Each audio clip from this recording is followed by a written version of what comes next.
So guys, let's talk about advanced training methods and how you can implement them into your weekly training regime to increase the intensity and increase your overall productivity of your training and make sure that you are making as much gains as possible, but also making it a little bit fun as well, because by putting these advanced training methods in, you are going to start pushing yourself out of that comfort zone and having a lot more fun.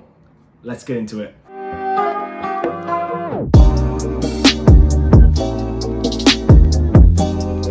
So let's start off with what the hell is an advanced training method, and just because you're a beginner, does that mean that you cannot use them? Well, in fact, no. Anyone can use these as a part of their training regime, and it actually makes your training sessions a little bit more fun, and it also obviously increases the intensity and makes it a little bit more challenging, hence the word advanced. So just because the word advanced is in the title of this video and I've said it at the start of the video, don't think that because you're a beginner you cannot do these methods and that you should shy away from them, because they are really fun and they do take your training from being really boring and stale to something that you might quite enjoy, because the intensity does start to ramp up and you can experiment with different things and make things your own. So it is really good. Okay, so let's jump into the first one, which is going to be our superset. You've probably heard this term before, and a lot of people have different opinions on how a superset should be done. So a superset just means going from one exercise to another without any rest at all. And there's a few different ways you can do it. The first one is you can keep it in the same muscle group. So for example, if I'm doing a shoulder lateral raise, I would go straight from that exercise into a shoulder frontal raise. And I would be just focusing on the shoulder muscle. If I wanted to change it up a little bit and I wanted to use a shoulder exercise with maybe a back exercise, then that's absolutely okay, and it's actually encouraged, because what you're doing there is you're working two different muscles, so you're not pre-exhausting the first muscle with the first exercise, and then you've got all your strength to use on the second exercise. So it's a really good way of doing it, and you can experiment in different ways. Maybe even go from a chest to a back exercise, a shoulder to a back exercise, buys to a tri exercise. Loads of different ways you can do it, so give that one a try. So let's move on to the next one, which is going to be our drop set. You'll have all seen that guy who stands in front of the dumbbell rack and walks all the way down doing bicep curls on each individual weight, taking up all the weights and taking up all the space.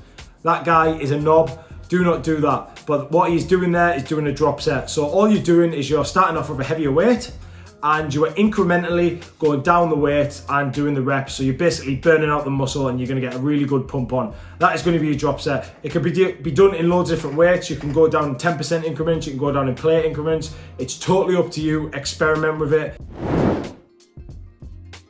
Our next advanced training method is going to be our negative reps. Now these can be done in a multiple of ways, but I'm going to explain the way that I like to do them.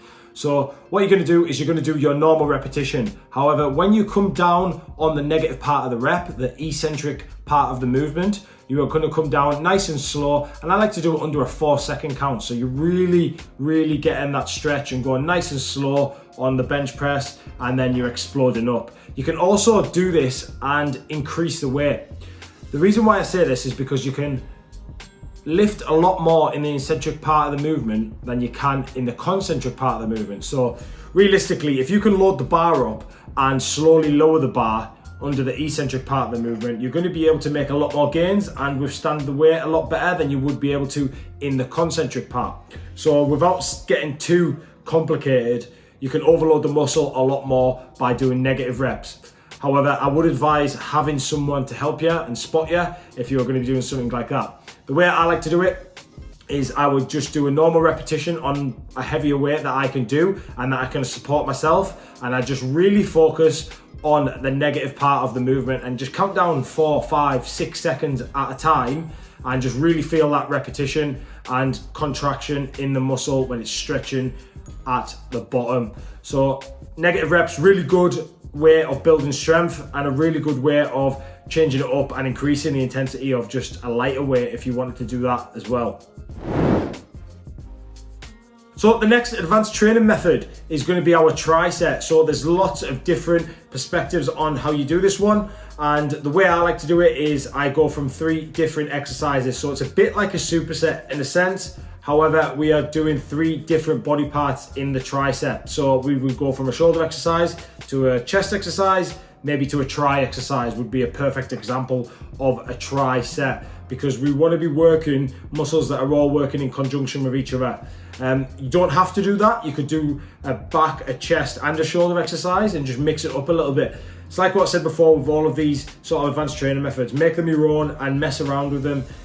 No one can tell you what is fun for you. You can just only make it up yourself and try things out and try to progress your training and just have a little bit of fun. If it's not fun, you're not going to stick at it. So mess around with these training methods and see what you can do with it. So that's the tricep. The next advanced training method is going to be our pause reps. So as it says in the name, we're going to be pausing in the repetition. Majority of the time it is going to be at the bottom of the rep, so when we get to that lower part of the movement. So for example, in the chest press, when our arms are really by our chest, we're going to pause there where the muscle is nice and stretched, 2-3 second pause, and we're pressing straight up. And what that's going to do there, really stretch the chest and open it up and get that good tear on the muscle. And it's just going to increase the intensity of the overall repetition. Another good one that I like to stick in there just to help progress strength and just increase the intensity of the workout. Okay, so the last one then is our giant set. So we've talked about supersets, which is 2 exercises. We talked about trisets, which is like 3 exercises. And then now we're talking about giant sets. So we've got 4+ exercises in a row, one after another, without doing any rest at all. So it's going to be very, very high intensity, and majority of the time you want to mix up the body parts on this one, because if you're going 4 or 5 exercises all on chest, you're going to be absolutely destroyed. However, I reckon this would be quite cool just to throw in there every now and again, absolutely destroy the chest, the back, the legs, whatever you want to do, and just really break down them muscle fibers and get out of your comfort zone. Like what I've said many times in this video, this is all about just mixing it up and having a bit of fun instead of just doing the stale, boring, just single sets, really just having no fun with it at all. So these advanced training methods, guys, are really, really good. I'd really advise you to throw them into your training regime if you're not already, or maybe add a couple of these if you're only doing one of them, and just really try to progress these lifts by doing these advanced training methods, because they are, at the end of the day, going to push you out your comfort zone and cause progressive overload by doing things that you're not thinking you're doing. Because by doing these, you're increasing your time and attention, and you will be increasing your strength overall. So give them a go. Let me know what you think in the comment sections down below, and if you like these style of videos, then please let me know down below. If you wouldn't mind clicking that like and possibly subscribing, that would be really appreciated. But if not, I'll catch you in the next one. It's all good. Catch you later.